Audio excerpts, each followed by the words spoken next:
Hey everyone, welcome to this explainer. Today we're literally exposing a massive financial leak that most service businesses don't even realize they have.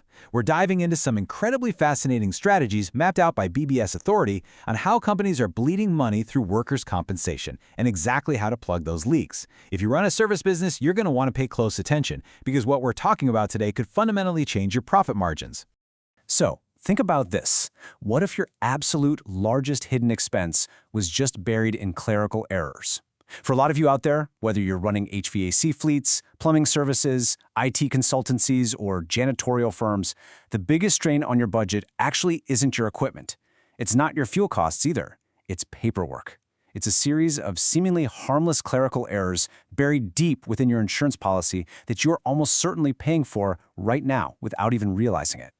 We really need a paradigm shift here. For decades, the massive myth has been that workers' comp is just this static, uncontrollable cost to doing business. You get the bill, you grit your teeth, and you pay it. But the reality? It's a highly controllable variable. We have to stop viewing this insurance as a fixed penalty and start managing it as an operational expense that we can directly influence and reduce. All right, here's our roadmap for today. We're going to cover the hidden budget drain, payroll and classification errors, taming your EMR multiplier, subcontractors and light duty, unlocking hidden tax credits, and finally, reclaiming your bottom line. Let's jump right into Section 1, the hidden budget drain and exposing that leak. Look, in the service sector, margins are already squeezed enough by rising labor costs and market commoditization, right? But BBS Authority points out something truly profound here. Losing thousands of dollars every year to miscalculations doesn't just hurt your bottom line, it literally funds your competitors. When you overpay on insurance, you have less capital to bid competitively, less money for marketing, and way less cash to hire top talent. It is a direct threat to your market dominance. Moving on to Section 2, payroll and classification errors, which is exactly where that money leaks. Picture this. You've got a senior tech. Let's say they spend 70% of their time in the office estimating and handling management, and only 30% actually out in the field. Well, if you don't properly track this and you just bill 100% of their payroll under the highest field service class code, you are massively overpaying. Insurance auditors are required to assign the entire salary to the most expensive code if you don't have the records to prove otherwise. So, how do we actually fix this? It's a three-step process. Step 1, you have got to implement precise time tracking software. Step 2, meticulously categorize their hours by actual duty, office versus field. And Step 3, you must update your payroll reports to reflect these distinctions clearly long before the auditor even arrives.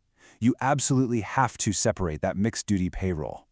And listen, when audit time rolls around, whatever you do not just hand over a raw payroll report. That is a huge mistake. Most states allow specific exclusions from your workers' comp payroll. You need to strip out things like the overtime premium. That extra half in time and a half pay? Also exclude fringe benefits, severance pay, and verified expense reimbursements. If you aren't isolating these, you are paying insurance premiums on money you absolutely do not have to. All right, Section 3, taming your EMR multiplier and the secret math behind it.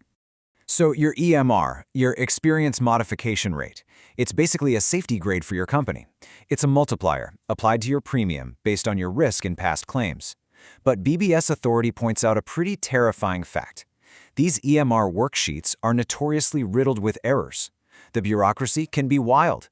We're talking incorrect payroll figures, open claims that definitely should be closed, or, unbelievably, claims belonging to entirely different companies that are artificially inflating your score. The magic baseline number here is 1.0. If your EMR is exactly 1.0, you pay standard rates. Anything higher than that means you're paying a penalty. And for service companies bidding on corporate or government contracts, a high EMR doesn't just cost you extra premium dollars, it can literally disqualify you from winning those bids altogether. And this penalty doesn't just disappear. A single, severe claim is going to haunt your financials and inflate your EMR multiplier for 3 consecutive years. It's not even just about the frequency of claims, but the severity, the total dollar amount that truly drives those costs up over that entire 36-month period. The actionable fix here? Proactive defense. First, you absolutely must conduct an annual review of your EMR worksheet. Second, verify that every single claim listed is actually yours. And third, check that the financial reserves the carrier set aside for open claims are realistic. Bottom line, don't just trust the worksheet. Audit the worksheet. Let's hit Section 4, subcontractors and light duty, basically pluggable holes.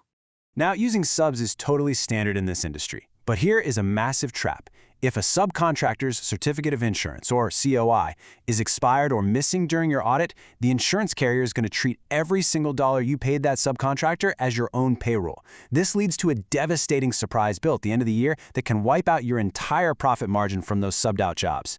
Never, ever cut a check to a sub without a valid COI on file.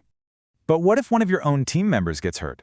A lot of people assume that if a tech can't turn a wrench, they just can't work. That is a costly mistake. Step 1, you need to create formal light-duty roles, things like parts inventory, fleet maintenance logs, or dispatch assistance. Step 2, get them back to work in any capacity. Why? Because Step 3, returning to work immediately stops those severe indemnity payments, which massively reduces the claim's financial impact on your EMR. Okay, Section 5, unlocking hidden tax credits, which is a huge missed opportunity. Get ready for a crazy number. There is up to $9,600 available as a dollar-for-dollar tax credit per eligible hire through the Federal Work Opportunity Tax Credit, or WOTC. A staggering number of businesses have no idea this even exists, and they're completely missing out on an immediate cash infusion that can offset those high insurance premiums. By stacking these credits, like WOTC for targeted hiring, and maybe even the R&D Tax Credit if you're developing custom dispatch software or innovating new technical processes, you can recoup some massive investment costs. It's all about looking at your operations holistically to boost cash flow, which then helps fund better safety programs and offset your overall insurance costs. And finally, Section 6, reclaiming your bottom line, your final defense. Look, insurance carriers are definitely not in the business of finding ways for you to pay them less. When the auditor finishes up, most business owners just blindly sign the document and wait for the bill. Accepting audit results blindly is a huge strategic error because auditors make mistakes on classifications and payroll exclusions all the time. Getting a professional, specialized pre-audit review ensures you aren't paying a single cent more than the law requires, because once you sign it, it's incredibly hard to dispute. To wrap up this explainer, I want to leave you with this absolute truth from BBS Authority. Workers' compensation is a controllable variable, not a fixed cost. If you want to assert dominance in your market, you have to tighten those classifications, manage your subcontractors strictly, strip out excluded pay, and leverage tax credits. Turn this financial drain into your ultimate competitive advantage. So here's my final question for you. Are you going to keep treating these costs as inevitable and just blindly sign that next audit? Or are you going to seek a specialized assessment, eliminate the uncontrollable, and reclaim your hard-earned money today? The choice and the profit is entirely in your hands. Thanks so much for joining me on this explainer, and I will catch you on the next one.